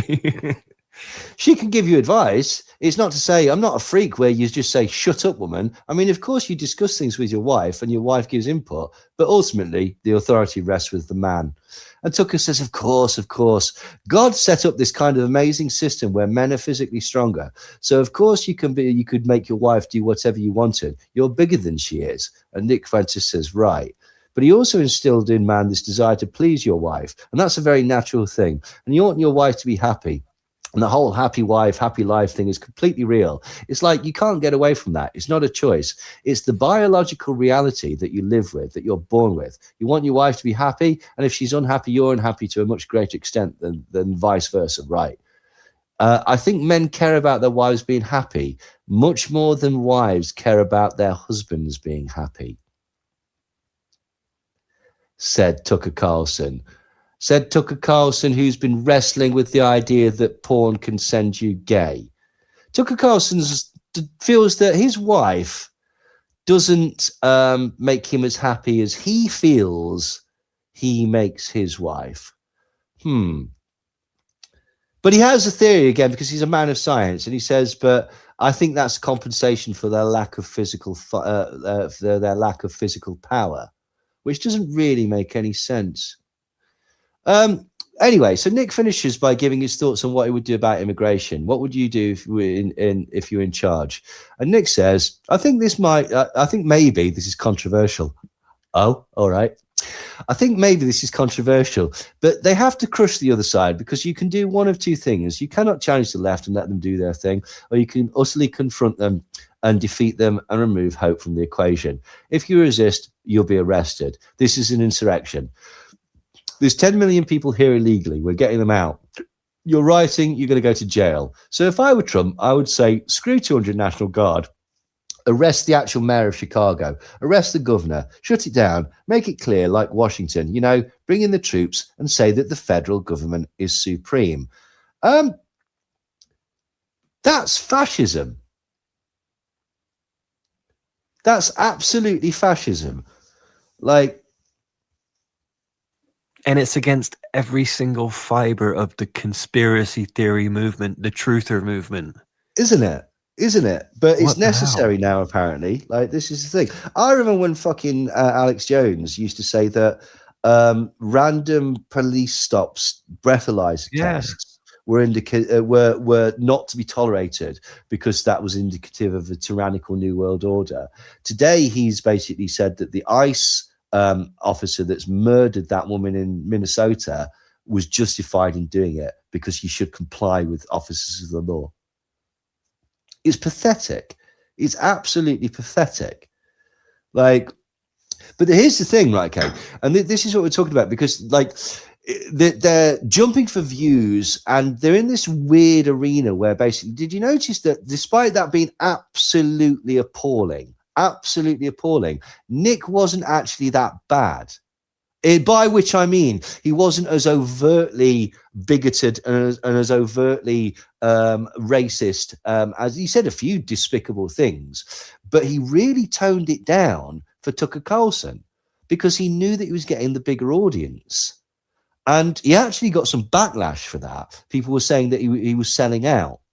But also, there was a weird sort of thing that went on where the Heritage Foundation basically were told, well, what happened was Kevin Roberts, who's the head of the Heritage Foundation, he initially defended Carlson, saying that Tucker Carlson remains, and as I have said before, always will be a close friend of the Heritage Foundation, because people were, saying, why have you got neo-Nazi Nick Fuentes, anti-Semite Nick Fuentes on?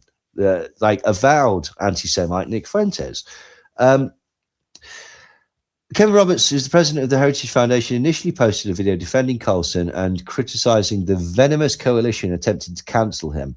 But this defense caused a major backlash within the Heritage Foundation, and several members of the board of trustees resigned, including Robert George, who stated that he couldn't remain in an institution that hesitated to condemn anti-Semitism. At least 5 members of the foundation's anti-Semitism task force also resigned or separated from the group.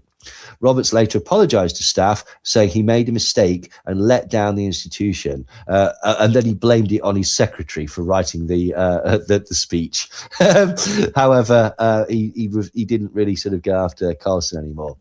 Ben Shapiro delivered a speech at the Heritage headquarters denouncing Carlson and urging the think tank to enforce ideological border control and distance itself from such extreme views.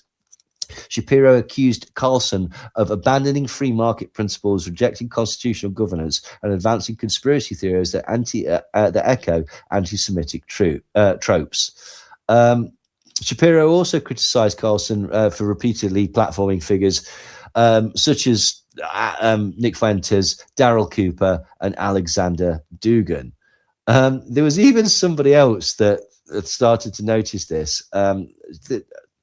Crazed lunatic Laura Loomer even came out, started tweeting that, I'm going to say it, the GOP is a Nazi problem, and the more we pretend like we don't, the worse it's going to get. We do. Don't tell me we don't. In a follow-up post, Loomer pointed to numerous examples of top podcasters who have made offensive comments about Jews and TikTok trends featuring Gen Z glorifying Hitler and doing Sieg Heils. Did she mean the GOP has a Nazi problem? Yeah. Yeah, okay, because you said is a Nazi. Oh, problem. sorry. Well, I mean, both are accurate. Yeah, she said that they've got a real problem with Nazis being prominent. Right. There was also a thing with the young Republican leaders. There was a Telegram chat recently, and there were loads of messages. I did see that. I saw praising that come out. Adolf Hitler and saying that rivals should be sent to the gas chamber. Other prominent conservative voices also called out Carlson and Fuentes, including Mark Levin. The issue isn't that Tucker Carlson had Nick Fuentes on his show. Sorry, this is Ben Shapiro. Ben Shapiro said the issue isn't that Tucker Carlson had Nick on his show last night. He has every right to do that. The issue here is that Tucker Carlson decided to normalize and fluff Nick Fuentes, and that the Heritage Foundation then decided to robustly defend that performance. Nick Fuentes also again called Nick Fuentes Little Adolf. He said, my advice to Little Adolf is just go full. Put the brown shirt on. What are you, a coward? Put on the brown shirt. I know you can't grow the Hitler mustache because you're still stuck in your prepubescent stage. But there was one person that stuck up for Nick Fuentes. Like, it was the president. It was the president of the United States of America. What? No. Yeah, he defended Carlson's. I was going to say Milo, but damn. Well, this was the thing. Yeah, no, well, not Milo. They fell out at the minute, but Donald Trump defended Carlson's decision, saying that the right-wing host had said good things about me over the years, and that people have to decide if it was appropriate to give Fuentes a platform. You can't tell him who to interview. If he wants to interview Nick Fuentes, I don't know much about him, but if he wants to do it, get the word out. People have to decide. Then, bizarrely, Nick Fuentes took credit for a speech that Donald Trump had made. He ranted against Somali Americans, basically, and Fuentes, he said, this is why we need to be negative. This is why we need to threaten to withhold our support. This is why we need to make it ungovernable and visible, because if we do, then Trump will be forced to pander to us. And he knows how to do it. Nobody better than him. We just need to create the impetus for us, and then this happened like clockwork. What does Trump do? He dusts off the old playbook. We get the Trump 2016 all over again. You're welcome. I'll never get any credit for it, but you're welcome for giving you Trump 2016 back. How do you get the politicians to do what you want them to do? Threaten to withhold support. Critique them, attack them, do it from the right. It doesn't matter if you do it from the left. The left is already the enemy. Do it from inside. Do it from within the right wing. That's what they're worried about, and that's the model. So basically, yeah, what happened is Trump had come out and said, I don't want them in our country. Their country's no good for the reason. Their country stinks, and we don't want them in our country. I could say that about other countries too. I could say it about lots of other countries too. We don't want them. We don't want them. The hell here. We've got to rebuild our country. You know, our country's at tipping point. We could go bad. We're at tipping point. We don't know if people mind me saying that, but I'm going to say it. We could go one way or the other, and we're going to go the wrong way if we keep taking in garbage into our country. Ilhan Omar is garbage. She's garbage. All her friends are garbage. But these aren't people that work. These aren't people that say, let's go, come on, let's make this place great. These are people that do nothing but complain to Trump. They complain, and where they came from, they've got nothing. They came from paradise and said, this isn't paradise. But when they come from hell and they complain and do nothing but bitch, we don't want them in our country. Yeah, so this is Ben Shapiro essentially taking credit for Donald Trump making certain talking points. It's Nick Fuentes, you mean? Yeah, sorry, Nick Fuentes taking credit for Donald Trump making certain talking points. It's very, very grim. Mm-hmm. Where does your mind go when you hear someone like that say tipping point? Oh, fascism! Like the whole idea of the Great Replacement theory, but the whole idea of like they're coming in here and they're like lowering the quality of our country and stuff like that. It's explicit fascism. It's absolutely explicit fascism. It's despicable, basically. Remember the Farage advert? Oh yeah. Oh, tipping point. Yes. Yeah. Shit. I'd not even thought about that. Yeah. Absolutely. Yeah. It's crazy. It's absolutely like totally crazy, basically. But you know, they did actually all start to sort of turn on each other. Basically, there was a turning point. USA um, conference, and this included people like Tucker Carlson, Ben Shapiro, Megyn Kelly, J.D. Vance, Erica Kirk, Steve Bannon. Ben Shapiro basically describes certain people as grifters and charlatans for amplifying so-called conspiratorial and extremist figures in the broader conservative movement. He then explicitly attacked Carlson by saying his decision to host far-right figure Nick Fuentes was an act of moral imbecility. He then went on to have a go at Candace Owens because she's been critical of Israel's war on Gaza, calling it a genocide. He said that Owens, who was not at the event, has been vomiting all sorts of hideous and conspiratorial nonsense into the public square for years. He also accused Megyn Kelly of being guilty of cowardice because she refused to condemn Candace Owens. Carlson then went on stage and said that Shapiro was looking to censor others and spoke about Epstein, who was recently revealed was planning a PR documentary to rehabilitate his public image with Steve Bannon, who was also scheduled to speak on that very stage later that evening. Carlson strongly criticized certain Christian ministers who he claimed justified the killing of innocent people in a reference to Israel's genocidal war on Gaza. If a man commits a crime, do we kill his kids? I don't care if it's in Minneapolis or Gaza. No, we don't. God is not on any country's side. God does not have a nationality. And then Steve Bannon came on stage and accused Ben Shapiro, who is Jewish, of supporting Israel and being part of the Israel First crowd. So, you know, like it's causing a bit of a sort of a backlash within the whole sphere of the far right. But then something unexpected happened. Well, not unexpected because these always eat each other's faces. But can you guess what then happened? Nick publicly falls out and denounces Tucker Carlson. Again, despite doing the interview where they've got on really well, he falls out. Sorry for calling you a Fed, but I think you're CIA. It's pretty much that, yeah. Now, do you want to know why Nick fell out with Tucker Carlson? And this is really, really, really telling. Is it something that happened in the interview? No, it's how Tucker Carlson referred to some of Nick's views after the interview. And this is ironic considering Nick's past statements and the award that Tucker Carlson just won. Oh. What did he call him, a Nazi? He called him an anti-Semite. And Nick thought that this was beyond the pale. Now, what does that indicate to you? Nick would agree with that. Like, Nick would describe himself as that.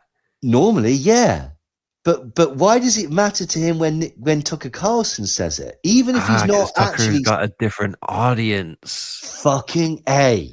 Which suggests to me that Nick thought that he was going to, get into a sort of a more, prominent media sphere. And that by being labeled accurately anti-Semite, that Tucker was essentially cock blocking him.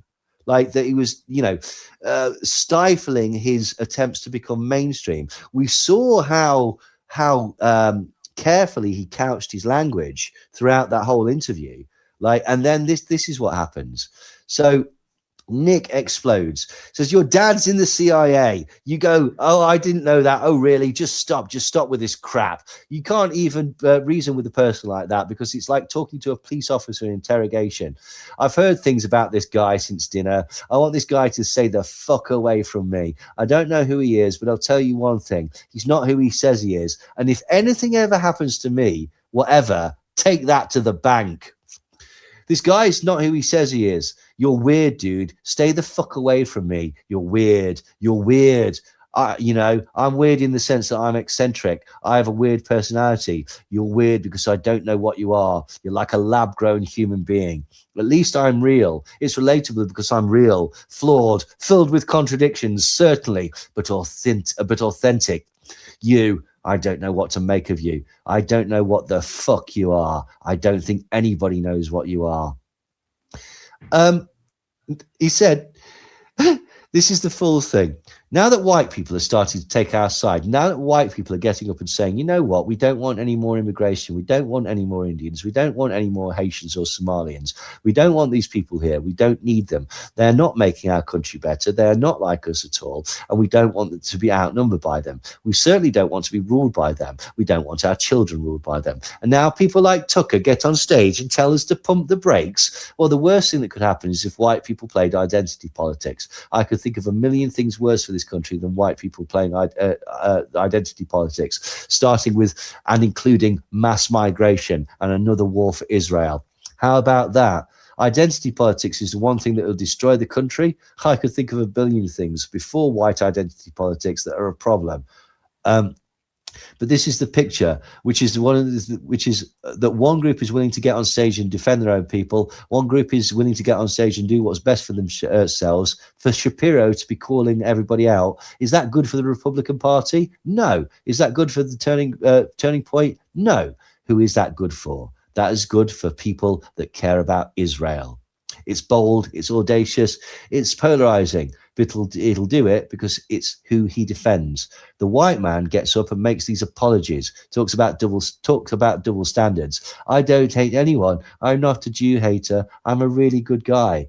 And that one thing that could ruin America is if I took my own side. So who's really more disappointing there? Who's the real actual enemy now? Is the real enemy Ben Shapiro? Now, strictly speaking, he is the alien. He is the outsider. Strictly speaking, he is the foreign presence in the bloodstream.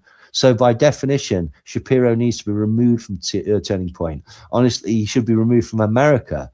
But who is actually more pernicious? I think it's somebody like Tucker Carlson, because somebody like Ben Shapiro takes to the stage and we can point out, you are not like us. You don't look like us. You don't talk like us. You have a Brooklyn accent, but you're from LA. You're weird. Something isn't right here. It's visible, it's obvious, it's apparent.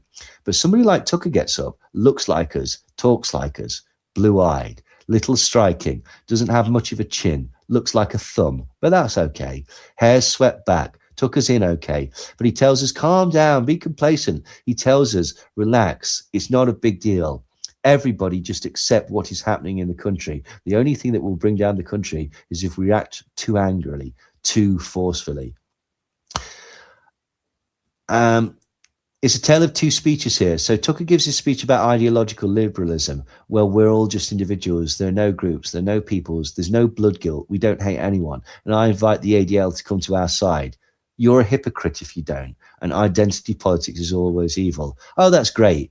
I wish we had a white man that would stand up for our people. I wish we had a white man who would stand up for our country and who would stand up for the American people who are being replaced. Because they are. And this is fascinating because this is what always happens within fascist circles. Like, they're all out for attention. None of them have got any principles. They will all completely mold their personality to what they think is more beneficial for them. But ultimately, because right-wing and right-wing and far-right politics are essentially based around hatred. They're based around blaming another group. They're based around having a go at another group, punching down. This is what happens. This is why fascists ultimately destroy themselves, because you're in power. You're oppressing gay people. You're oppressing people of color. You're oppressing people of immigrant status. You're oppressing LGBT people. You're owning the libs. And it's not enough because it's so hollow. Right at the beginning when they were saying about the media, because it doesn't need scrutiny, because it's based on nothing. This is a house built on a foundation of sand.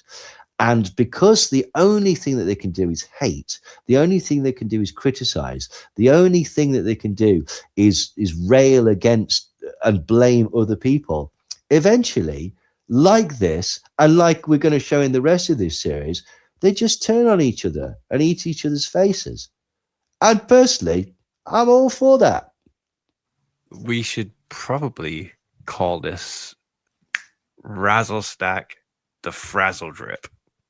Ooh, nice. Because they're eating each other's faces. You get it? You see what I'm saying? Go listen to the Pizzagate series. I do. You have to know stuff to get that joke. Brilliant.